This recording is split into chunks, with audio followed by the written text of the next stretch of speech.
नमस्कार दर्शकों, बात आज के चैनल के कार्यक्रम खबरदार खबरों में आपका स्वागत है। आपको बता दें कि इस कार्यक्रम में हम आपको देश दुनिया की दमदार खबरें संक्षिप्त में बताएंगे। तो लीजिए आज की खबरदार खबरें।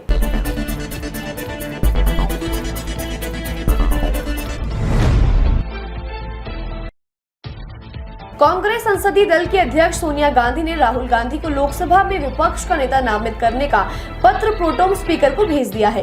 कांग्रेस पार्टी के अध्यक्ष खड़गे ने कहा, राहुल गांधी देश की जनता की आवाज बनेंगे। सही मायने में 18वीं लोकसभा में जनता की आवाज सदन में गूंजेगी। वहीं प्रियंका गांधी ने कहा कि संविधान देश का सुरक्षा कवच है और राहुल संविधान का रक्षा कवच है।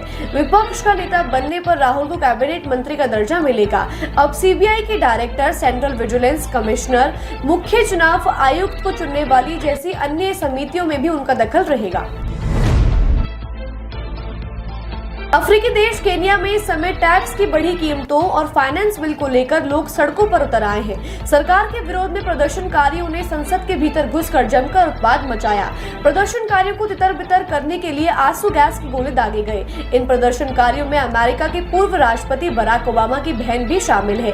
प्रदर्शनकारियों ने जगह जगह सरकारी भवनों और गाड़ियों को आग के हवाले कर दिया है। भारत सरकार ने अपने नागरिकों के लिए एडवाइजरी जारी की है। अनावश्यक जगह आवाजाही नहीं करने को कहा है। पीओके में चल रहे असंतोष के बीच वहां के नागरिकों ने 26 जून से 28 जून तक चक्का जाम करने का निर्णय लिया है। गिलगित और मुजफ्फराबाद में भी शटर डाउन हड़ताल का निर्णय लिया गया है। वहीं पीओके की आजादी की लड़ाई लड़ रहे नागरिकों ने सीईपीसी को भी ठप्प करने के लिए लोगों से अपील की है। वहीं इस घोषणा से पाक के प्रधानमंत्री शहबाज और सेना अध्यक्ष मुनीर की टेंशन बढ़ गई है। सीईपीसी के ठप होने से चीन की नाराजगी बढ़ सकती है। चीन वैसे ही इस प्रोजेक्ट को लेकर काफी चिंतित है। पाक सरकार जानती है कि चीन के नाराज होने से उन्हें बहुत ज्यादा परेशानियों का सामना करना पड़ेगा। इसलिए सरकार इस आंदोलन को किसी भी तरह साम दाम दंड भेद से रोकना चाहती है।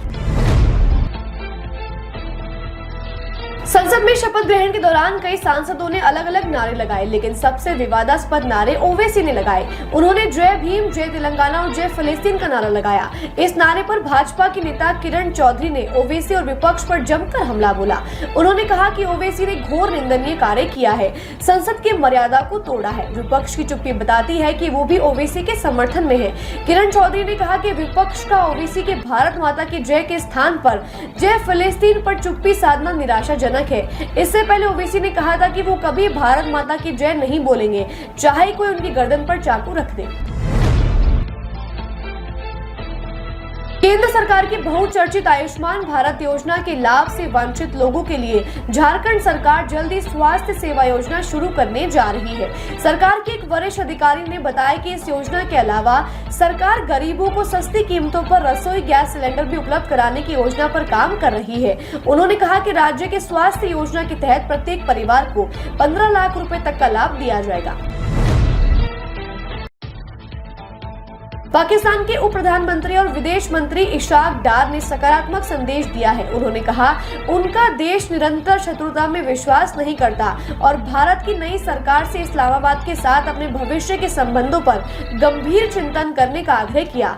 डार ने दावा किया कि पाक ने अपने एक निकटवर्ती और विस्तारित पड़ोस के सभी देशों के साथ शांतिपूर्ण, सहयोगात्मक और अच्छे पड़ोसी संबंध बनाने का लगातार प्रयास किया है, जो आगे भी जारी रहेगा। चीन के लिए उन्होंने कहा कि वे पाकिस्तान के सबसे अच्छे और भरोसेमंद विश्वसनीय दोस्त हैं।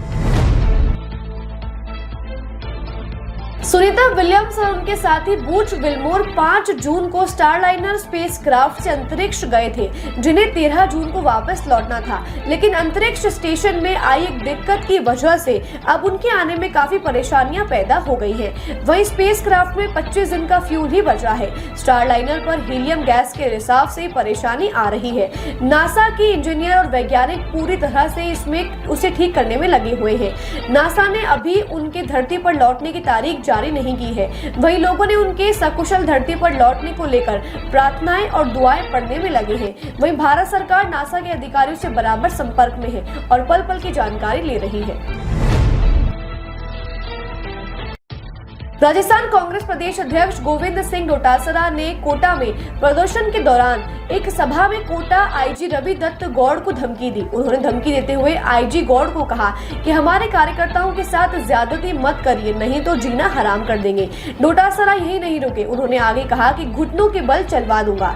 भजन लाल और ओम बिरला भी नहीं बचा पाएंगे। हमारा तो कुछ नहीं बिगड़ेगा, लेकिन तुम्हारी जिंदगी बिगड़ जाएगी। उनके इस बयान पर बीजेपी ने कहा कि डोटासरा अभी तक कांग्रेस की लोकसभा चुनाव में हार से नहीं उभर पाए हैं और खिसियानी बिल्ली तो खंबा नोचेगी ही। अमरनाथ यात्रा पे जाने वाले श्रद्धालुओं के लिए आज से तत्काल पंजीकरण सुविधा उपलब्ध कराई गई है। इसके लिए टोकन सरस्वती धाम जम्मू रेलवे स्टेशन के पास मिलेंगे। इसके बाद भक्तों को मेडिकल जांच केंद्र और सरकारी अस्पताल पर होगी। आम श्रद्धालुओं के लिए पंजीकरण वैष्णो धाम पंचायत भवन और महाजन हॉल में किया जा रहा है। वहीं प्रशासन ने सभी तैयारियां पूर्ण कर ली है। समस्त रास्तों पर कैमरे लगाए गए हैं। वहीं ड्रोन से यात्रा पर नजर रखी जाएगी। बीजेपी के नेतृत्व वाले राष्ट्रीय जनतांत्रिक गठबंधन के उम्मीदवार ओम बिरला कांग्रेस के कोड़ी कुनील सुरेश को चुनाव में भारी ध्वनिमत से हराकर स्पीकर चुने गए हैं। ओम बिरला ऐसे दूसरे स्पीकर चुने गए हैं जो दूसरी बार लोकसभा के अध्यक्ष बने हैं। इससे पहले बलराम जाखड़ 2 बार अध्यक्ष बने थे। चुनाव जीतने पर उन्हें पीएम मोदी और राहुल गांधी उनकी सीट तक छोड़कर आए। वहीं राहुल गांधी और अखिलेश के अलावा अन्य नेताओं ने उन्हें बधाई दी है। अखिलेश ने अपने भाषण में बिरला को कहा कि आपका को सत्ता पक्ष पर भी रखें और विपक्ष को भी सम्मान दें। खबरदार खबरों में आज के लिए बस इतना ही। कल फिर नई खबरों के साथ हम होंगे आपसे रूबरू। नमस्कार।